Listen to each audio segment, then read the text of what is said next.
سنة 1860، يعني من 160 سنة تقريبا. بيحكوا انه كان في دكنجي ضيعة بعيدة فتح محل جديد، واجا زاره راعي من غير ضيعة كان مارق مرق الطريق مع غنماته. فات الراعي الختيار على المحل حامل عصا الرعي يلي بيتك عليها مثل العكاز. رمى السلام وقال للدكنجي: بدي أحسن نوع عسل عندك. رد الدكنجي: ولو تكرم عينك، أحسن نوع عسل للحبيب. الدكنجي هو عم بيصب العسل بالمرطبان، وقعت نقطة عسل صغيرة منهم على الأرض. بالمحل كانت عم تحوم دبانة لتفتش على رزقها، وشمت ريحة نقطة العسل، طارت وغطت عليها وبلشت تمص فيها. لما شافها الدكنجي ما قدر تمالك أعصابه، إنه هالدبانة فضحته ورح تنزعله البيعة كلها. إنه شو بده يقول الراعي عن المحل؟ هيدا محل وسخ، محل في بقلبه دبان. دكنجي دفش البسينة يلي عنده بالمحل ومربيها على الدبانة للتخلص منها. بضربة وحدة سريعة من ايد البسينة معست فيها الدبانة وتخلصت منها. الراعي كان معه كلب كبير، لا معروف هو كلب ولا معروف هو دب من كبر حجمه، ومن قوة الضربة تبع البسينة وصوتها نقز الكلب يلي كان مسترخي على الأرض وفارد جسمه تحت إجرين الراعي وعلى وشك يغفى. لما نقز الكلب وخاف نط على البسينة وضربها ضربة وحدة ما في غيرها، فزرها فزر وقتلها بدون حتى ما يترك لها مجال تعطس. شاف الدكنجي هالمنظر، شاف بسينته يلي مدلعها ومغنجها ومربيها بالشبر والندر، شافها ممعوسة قدام عيونه، بيصرخ وبقول: قتلتها يا كلب، قتلتها، خلصت لها عمرها يا وحش.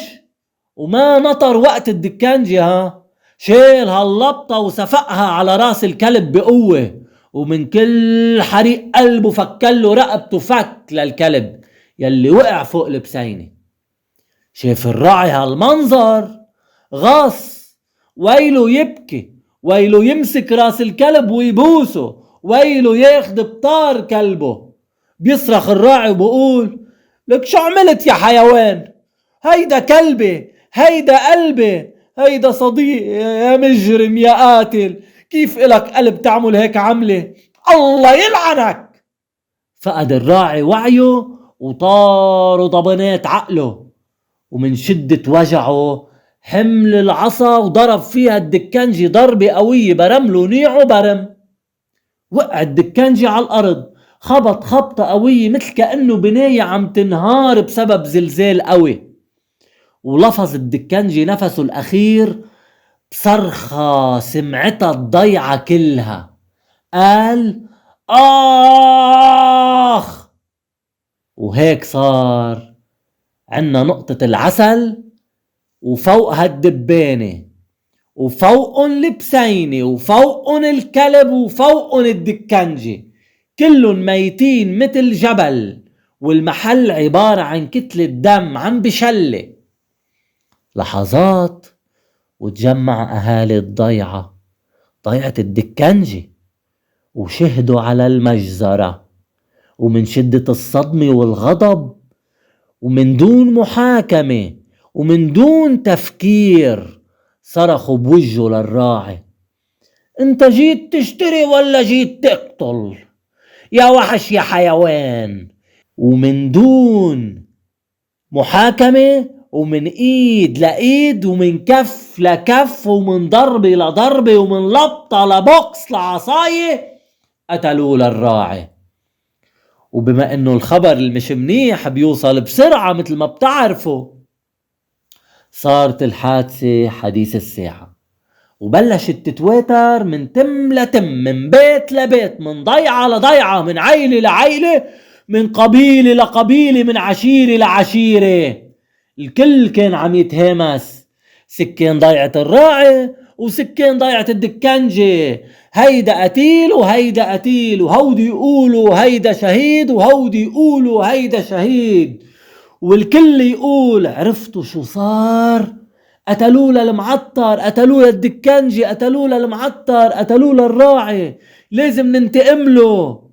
وهيك صار بالعصي وبالحجار، بفرودي وبنار، منن ركضوا ومنن مشوا، بس كلن هجموا على ضيعة الكندرجي، والتانيين هجموا على ضيعة الراعي، كروا وفر هجوم ودفاع، وولعت الحرب وكبر الدمار. شهر، فصل، سنة وسنين، والكره والدمار فشلوا كل محاولات السلام، والسنين صاروا عقود، والحرب بقيت مكملة، ومن وقت للتاني حدا بيسأل شو كان سبب هالجحيم؟ ليش صار في حرب؟ ليش صار لسنين؟ بس ما بقى حدا ذاكر الجواب. وهيك مرقت سنين، وتحولت نقطة العسل لنقطة خرا، وبقيت الأحزان بديارنا عامرة من 1860 لحد اليوم. وهيك انطبق علينا المثل المشهور: من برا هلا هلا ومن جوا يعلم الله. من برا هلا هلا ومن جوا يعلم الله. ويلي بحب يوصلوا قصص وحكايات جديدة مني يعمل سبسكرايب لليوتيوب channel. شكرا كتير لإلكم.